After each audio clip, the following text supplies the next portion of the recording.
سورہ اعراف کی آیت نمبر 161 ہے۔ اعوذ باللہ من الشیطان الرجیم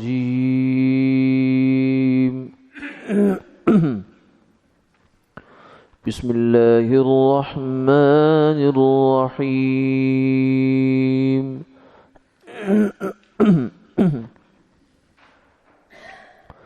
وَإِذْ قِيلَ لَهُمُ اسْكُنُوا هَٰذِهِ الْقَرْيَةَ وَكُلُوا مِنْهَا حَيْثُ شِئْتُمْ وَقُولُوا حِطَّةٌ وَادْخُلُوا الْبَابَ سُجَّدًا نَغْفِرْ لَكُمْ خَطِيئَاتِكُمْ سنزيد المحسنين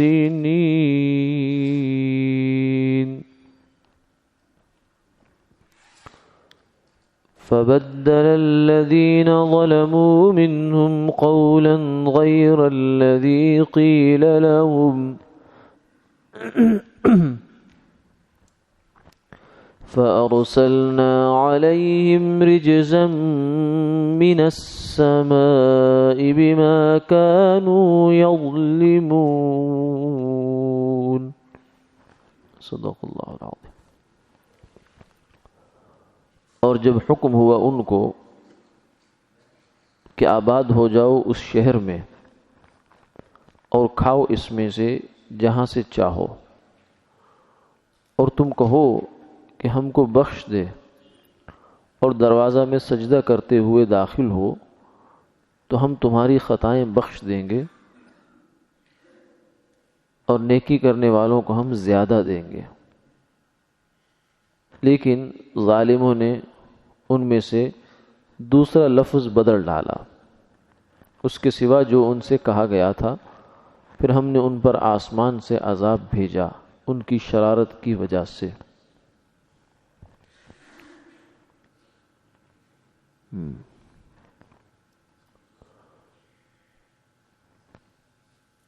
ان دو آیات مبارکہ میں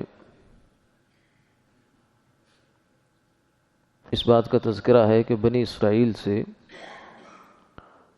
اللہ تعالیٰ نے ایک ان کو حکم دیا تھا، جسے پیچھے تذکرہ ہو چکا ہے پچھلی نشست میں،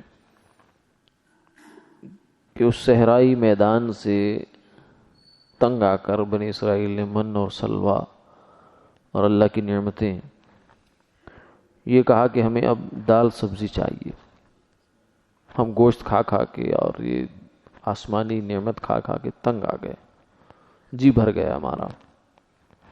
تو فرمایا کہ ٹھیک ہے، اگر ہمارا انتخاب تمہیں نہیں اچھا لگتا تو پھر اپنے انتخاب پہ چلو، اس کے لیے تو پھر طریقہ جو کچھ ہے وہ کرنا پڑے گا۔ صحرا میں تو سبزی نہ ہوگی نہ دال ہوگی، یہاں تو یہی کچھ ہو سکتا جو تمہارے ساتھ ہو گیا۔ اب اس کے لیے پھر تمہیں چلنا پڑے گا کسی آباد جگہ میں جہاں یہ کھیتی باڑی ہوتی ہے، زراعت ہوتی ہے، اور وہ ساتھ میں شہر تھا عمالقہ کا۔ تو وہاں ان کو بھیجا لوگوں کو حال احوال معلوم کرنے کے لیے، حکم دیا کہ جہاد کرنا پڑے گا اس پر۔ تو کہاں بنی اسرائیل بیچارے خود بھی ان کی جو صورتحال تھی وہ بھی سامنے ہی ہے، اور دوسرا یہ ہے کہ ایک طویل عرصہ انہوں نے فرعون کی اور مصریوں کی غلامی میں گزارا تھا۔ تو جو قوم بہت طویل عرصے تک غلامی میں وقت گزار لیتی ہے، پھر اس کے اندر سے وہ آزادی کی اور اپنے سہارے پر جینے کی حس ہی ختم ہو جاتی ہے۔ تو کچھ اس قسم کی کیفیت سے بھی دو چار تھے بیچارے، ڈر بہت زیادہ تھا ان کے اندر۔ تو آنے والوں نے آ کر یہ خبر دی کہ وہ تو بڑی زبردست قوم ہے۔ دو لوگوں نے ان میں سے یہ کہا کہ کوئی بات نہیں، بہت ٹھیک ہے، زبردست ہے، لیکن جب اللہ کا ہم سے وعدہ ہے کہ تم جاؤ، بس جاؤ گے تو شہر میں فتح کرا دوں گا تمہارے ہاتھوں پر، تو ہمیں جانا چاہیے۔ لیکن وہ نہیں مان کے دیے۔ تو پھر اللہ تعالیٰ نے وہیں پر اسی میدان میں 40 سال تک کے لیے بنی اسرائیل کو اس میدان میں مقید کر دیا۔ یہیں پہ حضرت موسیٰ علیہ السلام کا انتقال ہوا، اور حضرت ہارون علیہ السلام کا بھی یہیں پہ انتقال ہوا۔ پھر اس کے بعد آگے ان کے جو جانشین نبی تھے، ان کے زمانے میں پھر جا کر یہ قید اور یہ مصیبت کا وقت، ان کا ابتلا کا آزمائش کا زمانہ پورا ہوا، تو اللہ تعالیٰ نے پھر اس شہر کو فتح کروایا۔ گویا کہ ایک نسل گزر چکی تھی ان کی. تو اس موقع پر بھی ان سے یہ کہا گیا کہ یہ جو بستی ہے اس میں تم نے جانا ہے، اب رہنا ہے اس کے اندر، ٹھیک ہے اب تمہارے لیے یہ کھل گئی ہے، لیکن تھوڑی سی ایک دو شرطیں ہیں، وہ یہ ہے کہ وقولوا حطہ، تم نے اس میں جب داخل ہونا ہے تو اللہ تعالیٰ سے بخشش مانگنی ہے، یعنی اللہ کا شکر ادا کرنا ہے، اپنی کوتاہیاں اور کمیاں جو ہے ان کو سامنے رکھ کر اللہ تعالیٰ سے معافی مانگنی ہے، یہ کرنا ہے. لیکن انہوں نے ایسا نہیں کیا. انہوں نے حطہ کی جگہ کیا کہا؟ حنطۃ فی شعیرۃ، یعنی گندم ہے جو کے اندر. یہ مذاق، اللہ کی بات کا مذاق اڑانا شروع کر دیا. حوصلے پروردگار کے اللہ تعالیٰ کتنا ظرف ہے اور کتنی برداشت اور حلم ہے اللہ تعالیٰ کا کہ ایسے ایسے لوگوں کو بھی گوارا کیے رکھا ہے. تو اس کے نتیجے میں ان پر فرمایا کہ فَأَرْسَلْنَا عَلَيْهِمْ رِجْزًا مِّنَ السَّمَاءِ بِمَا كَانُوا يَظْلِمُونَ. یہ ان کی شرارت تھی. اس شرارت کے نتیجے میں ان پر پھر اللہ نے عذاب نازل کیا، سزا ان کو دی. وہ کس چیز کی؟ کہ ان پر طاعون آ گیا، میری اچھی خاصی ان کی جو اس میں جانی نقصان ہو گیا طاعون کے اندر. یہ سزا اللہ تعالیٰ نے ان کو اوپر نازل فرمائی. حالانکہ بہت واضح سی بات تھی کہ جب اللہ تعالیٰ نے تمہیں ایک نعمت دے دی ہے تو اس کا شکر ادا کرو. اللہ کی نعمت کا شکر ادا کرنا تو ایک فطری بات ہے، انسان کی طبیعت اس بات کا تقاضا کرتی ہے کہ شکر ادا کرنا چاہیے. ایک آدمی ہمارے ساتھ تھوڑا سا ہلکا سا احسان کر دیتا ہے، ہم جا رہے ہیں کہیں راستہ پوچھتے ہیں اس سے، وہ راستہ بتا دیتا ہے، تو کوئی بھی مروت والا آدمی اس کا احسان مانے بغیر یا اس کا شکریہ کیے بغیر نہیں آگے جاتا. کہتا ہے شکریہ، یا انگریزی میں جو بھی اس کے لیے لفظ مناسب ہوتا ہے وہ بول دیتا ہے. لیکن بہرحال کچھ نہ کچھ اپنے جذبات کا اظہار کرتا ہے کہ آپ کی بڑی مہربانی، آپ نے یہ میرے اوپر احسان کیا، مجھے راستے ہی بتا دیا. یا کوئی آدمی آپ کو چیز اٹھا کر دے دیتا ہے، جوتا قریب کر دیتا ہے، پانی لا کر دے دیتا ہے، کوئی روٹی لا کر دے دیتا ہے، کچھ بھی کرتا ہے، تب کہتے ہیں شکریہ بھائی، جزاک اللہ، اللہ تجھے جزائے خیر دے. تو ایک انسان کا اتنا احسان جو ہے وہ آدمی مانتا ہے تو اللہ کی ذات جس نے اتنی بڑی نعمتیں ہمیں عطا فرمائی، اور پھر خاص طور سے ان بنی اسرائیل کے اوپر تو بہت ہی زیادہ انعامات کی بارش ہے ایک طرح سے. کتنے جلیل القدر پیغمبر ان کے اندر مبعوث کیے، ان کے اوپر یہ احسان یہ احسان یہ احسان. بس اتنی سی اللہ کی طرف سے یہ بات تھی کہ وقولوا حطہ، اپنے گناہوں کی معافی مانگتے ہوئے چلو. وادخلوا الباب سجدا، اور اس شہر میں جب تم نے داخل ہونا تو سجدہ ریز ہو کر چلو. لیکن انہوں نے ایک تو وہ قول بدلا، جس بات کے کہنے کا حکم دیا گیا تھا اس کو بالکل ہی پس پش ڈال کر اس کی جگہ الٹی شرارت کر دی.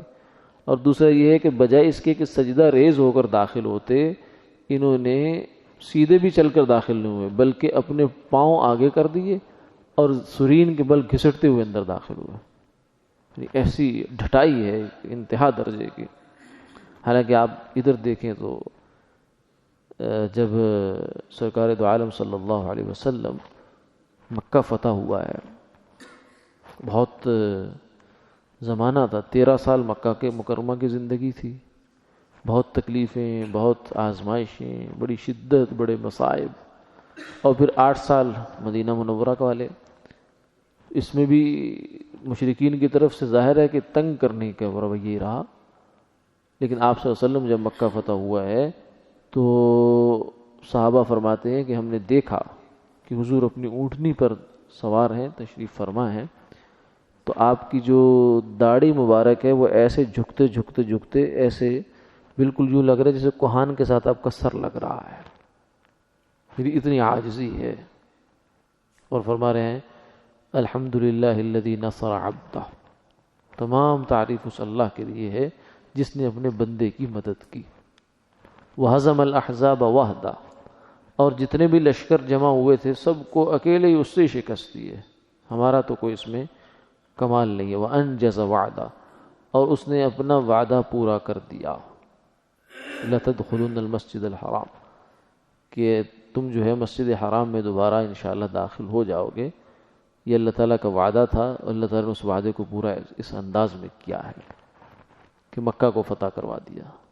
تو اصل رویہ تو یہ ہونا چاہیے.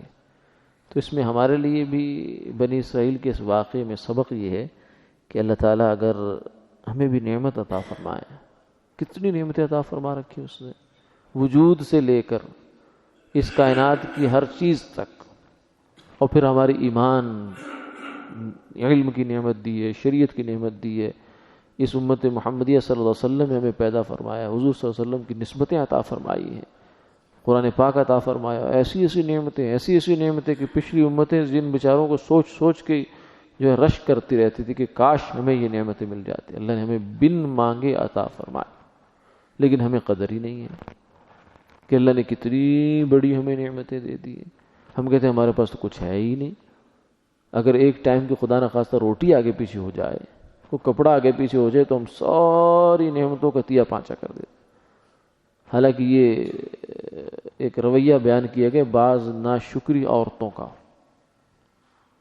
فرمایا کہ یہ ان کا یہ ہوتا ہے کہ خامد چاہے ساری زندگی اس کی سیوا کرتا رہے، منہ مانگی چیزیں لا کر دیتا رہے، لیکن ایک دفعہ کہیں کچھ اونچ نیچ ہو گئی تو کہتی واللہ ما رأیت خیرا قط، میں نے تو کبھی اس گھر میں خیر آج تک دیکھی نہیں ہے، کبھی میں نے یہاں کچھ کبھی کل سیدھی دیکھی نہیں کوئی اس کی یہاں کی، ہر طرف یہ ہے وہ، یہ ایک ناشکری کا جذبہ ہے۔ اس لیے فرمایا کہ میں نے تمہیں عورتوں کا، آپ نے فرمایا یا معشر نساء، اے عورتوں کی جماعت، میں نے دیکھا کہ تم میں سے اکثر بہت زیادہ جہنم میں جا رہی ہو۔ فرمایا یا رسول اللہ کیوں، ہم کیوں جا رہی جہنم میں؟ فرمایا کہ تکثرن اللعن وتکفرن العشیر، تم لوگ جو ہے نا عورتیں، ایک تو زبان درازی بہت کرتی ہو، اوٹ پٹانگ باتیں کرنا اور گالم گلوچ کرنا اور پھر تانے دینا اور تشنیع کرنا، اس طرح کی لگائی بجھائی کرنا، یہ جو زبان کے گناہ ہیں۔ وتکفرن العشیرہ، اور پھر اپنے گھر والوں کی ناشکری کرتی ہو۔ پھر اس میں فرمایا کہ جو مرضی کر لو، وہ کہتی ما رأیت منک خیرا قط، مجھے تو کبھی بھی اس گھر میں خیر دکھائی دی نہیں ہے، میں تو جس دن سے اس گھر میں آئی ہوں ہر روز میں نے یہی حال دیکھا۔ حالانکہ وہ ہو سکتا ہے کوئی 100 دنوں میں سے ایک دن کی بات ہو، باقی 99 دن سارے جو ہے نا دریا برد کر دیے گئے۔ تو یہ رویہ تو بہت گھٹیا رویہ ہے، یہ سب عورتوں کا نہیں، الحمدللہ ہمارے گھروں میں نیک مائیں بہنیں بیٹیاں موجود ہیں جو بہت شکر کے ساتھ وقت گزارتی ہیں، جیسے کیسے حالات بھی آ جائیں اپنے خامدوں کا ساتھ دیتی ہیں، وہ ناشکری نہیں کرتی۔ لیکن یہ بعض عورتوں کا، دین سے دور عورتیں جو اس طرح کا مزاج ہے، تو یہ ناشکری کا مزاج ہے۔ تو یہ مزاج ہمارا نہیں بن جانا چاہیے کہ اللہ تعالیٰ نے ہمیں اگر 1000 نعمتیں عطا فرمائی ہیں، حالانکہ وہ اتنی نعمتیں وَإِن تَعُدُّوا نِعْمَتَ اللَّهِ لَا تُحْصُوهَا، فرمایا کہ یہ اللہ کی اتنی نعمتیں ہیں کہ تم گننے بیٹھ جاؤ کہ تمہاری زندگیاں ختم ہو جائیں گی، تمہارے کمپیوٹر ختم ہو جائیں گے، حساب کتاب کرنے والی چیزیں ختم ہو جائیں گی، لیکن اللہ کی نعمتیں ختم نہیں ہوگی۔ تو اتنی اس نے نعمتیں دی، اگر ایک نعمت دائیں بائیں ہو بھی جائے تو کوئی بات نہیں ہے۔ انسان اللہ سے شکوے شروع کر دے کہ یہ کیا کیا تو نے میرے ساتھ، یہ کیا کیا، ایک وقت کا کھانا آگے پیچھے ہو گیا، ایک وقت کے کھانے میں ٹائم تھوڑا سا اونچ نیچ ہو گیا تو سارا گھر انسان سر پہ اٹھا لے کہ یہ کیا ہو گیا فلاں کے، کوئی بات نہیں۔ اگر ہانڈی پتلی پک گئی تو کیا ہو گیا، اگر تھوڑا بہت وقت اوپر نیچے ہو گیا تو بھی کچھ نہیں ہے۔ اگر ہر سال ہر سیزن میں آپ کو کپڑے ملتے ہیں، اس دفعہ نہیں ملے تو کیا ہو گیا؟ اللہ کا شکر ہے کہ اس نے اتنی نعمتیں عطا فرما رکھی۔ اس لیے فرمایا نا کہ ہم عین پریشانی کے وقت میں، یعنی ایک انسان خدا نخواستہ ایسی حالت میں ہے کہ ایمرجنسی میں ہے، وہ وینٹیلیٹر پر ہے، اس وقت بظاہر اس کے پاس کوئی چیز نہیں ہے، لیکن اس وقت بھی یہ انسان اللہ کی نعمتوں کے سمندر میں ڈوبا ہوا ہے، سمندر میں اس کے ہر طرف اس کے آس پاس نعمتیں ہیں۔ احساس اس وقت ہوتا ہے جب ان میں سے کوئی نعمت اللہ واپس لیتے ہیں، پھر پتہ چلتا ہے کہ اوہ میں تو اتنی بڑی نعمتوں میں تھا۔ ایک آدمی کا سر میں شدید قسم کی درد ہے، اللہ معاف فرمائے، اب یہ سمجھے گا کہ میں تو مر گیا، بس ختم، میں نے تو کبھی خیر دیکھی نہیں، حالانکہ ابھی اس کا پورا جسم سلامت ہے، گردے سلامت ہیں، آنکھیں سلامت ہیں، دماغ سلامت ہے، کان سلامت ہے، زبان سلامت ہے، ہر چیز سلامت ہے اس کی، صرف ایک جگہ درد کا احساس ہے ہلکا سا جگہ پہ، لیکن اس نے کیا کرتا ہے آدمی، بس اس ایک چیز کو لے کر سب پہ پانی پھیر دیتا ہے۔ تو یہ کوئی اچھا رویہ نہیں ہے۔ اللہ تعالیٰ کی سب نعمتیں مانیں اور مزید مانگیں، ماننا بھی ہے، مانگنا بھی ہے. اللہ کی نعمتوں کو ماننا یا اعتراف کرنا ان کا یہ شکر ہے، اور مانگنا یہ دعا ہے، اللہ تعالیٰ کو پسند ہے. جیسے ہمارے حضرت فرماتے ہیں کہ میں ایک جگہ حاضر ہوا تو وہاں ایک صاحب مجھے بتانے لگے کہ میری 9 بیٹیاں ہیں. ظاہر ہے کہ ہر دفعہ انسان امید اور دعا تو ایسی رکھتا ہے کہ اللہ تعالیٰ نرینہ اولاد عطا فرمائے، تو لیکن 9 بیٹیاں ہو گئی. فرمانے لگے کہ میں اللہ تعالیٰ سے بیٹا بھی مانگ رہا ہوں، لیکن اللہ کی اس عطا پر بھی خوش ہوں، ناشکری نہیں ہے، کوئی دل کے اندر برا نہیں ہے کہ اللہ نے یہ تو نے میرے ساتھ کیا کر دیا. تم نے کوئی پیسے دے رکھے تھے، آرڈر دے رکھا تھا، پہلے سے بک کرایا ہوا تھا کہ یہ آرڈر آنا چاہیے، اس کے خلاف مال نکل آیا تو کلیم جمع کرا رہے ہو کہ یہ کیا مال بھیج دیا میری طرف. نہیں، اللہ کو تو ہم نے کچھ نہیں دیا، اس نے سب کچھ دیا ہمیں، بغیر کچھ لیے ہم سے دیا ہے، اور صرف اتنا ہم سے تقاضا کرتا ہے کہ اے انسان شکر کر لے.